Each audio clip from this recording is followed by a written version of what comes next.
السلام علیکم ورحمۃ اللہ وبرکاتہ۔ Welcome back to my channel. Friends, آج ہم جانیں گے محرم کے تعلق سے چند باتیں۔ محرم جیسے کہ اسلامک کیلنڈر کے حساب سے محرم ہمارا نیا سال ہے، یعنی کہ نیو ایئر۔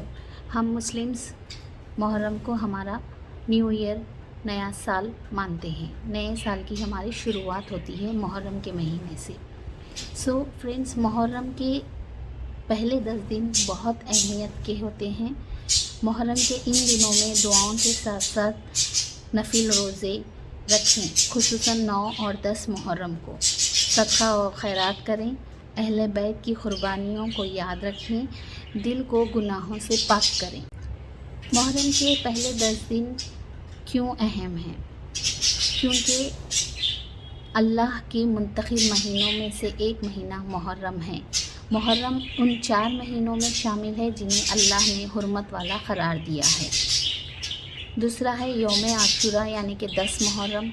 اس دن حضرت موسیٰ کو فرعون سے نجات ملی اور کئی انبیاء کی دعائیں قبول ہوئیں۔ تیسرا ہے امام حسین کی عظیم قربانی، حق اور سچ کے لیے جان کا نذرانہ پیش کیا۔ کربلا ہمیں صبر، ہمت اور قربانی کا پیغام دیتی ہے۔ چوتھا ہے عاشورے کا روزہ۔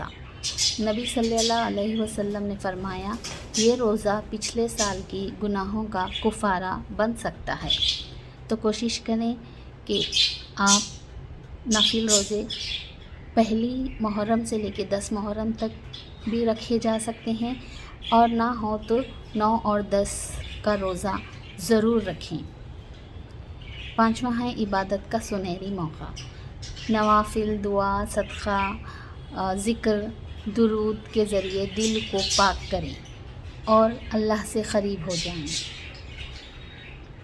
تو فرینڈس، جیسا کہ ہم نے جانا محرم ہمارے لیے کیوں اہمیت رکھتا ہے۔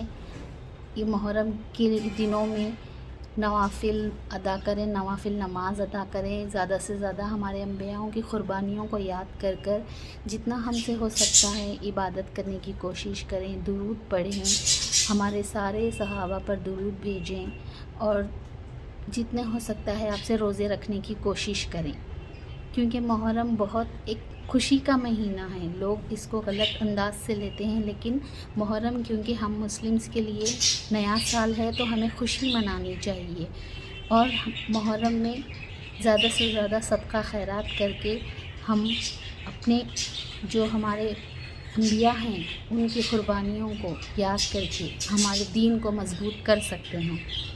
سو فرینڈس، محرم ماتم نہیں، مقصد کو سمجھنے کا مہینہ ہے۔ کربلا صرف واقعہ نہیں، فکر ہے۔ تو کوشش کریں کہ محرم میں زیادہ سے زیادہ نمازیں ادا کریں، روزے رکھنے کی کوشش کریں، خاص کر کے 9 اور 10 محرم کو۔ محرم الحرام کے پہلے 10 دن نہایت بابرکت اور عظمت والے دن ہیں، خصوصاً یوم عاشوراء 10 محرم کا دن۔ ان دنوں میں اللہ تعالیٰ کی رحمتیں، مغفرت اور نصرت حاصل کرنے کا بہترین موقع ہوتا ہے۔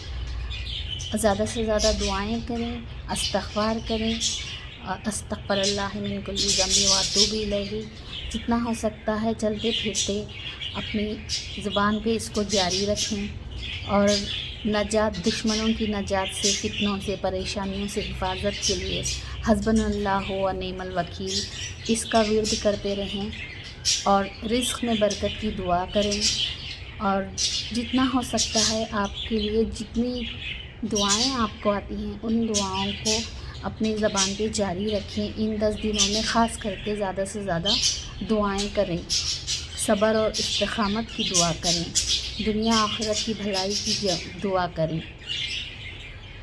محرم کے ان دنوں میں دعاؤں کے ساتھ ساتھ نفل روزے رکھیں، خصوصاً 9 اور 10 محرم کو۔ تو امید کرتی ہوں فرینڈس آپ کو یہ میری چھوٹی سی باتیں آپ کی سمجھ میں آئی ہوں گی۔ میں کوشش کروں گی اور محرم کے تعلق سے آپ کو چند اور تھوڑی باتیں بتانے کی، تو میں انشاءاللہ کوشش کروں گی اپنی اگلی ویڈیو میں آپ کو اور ایسی ہی چند معلومات فراہم کروں۔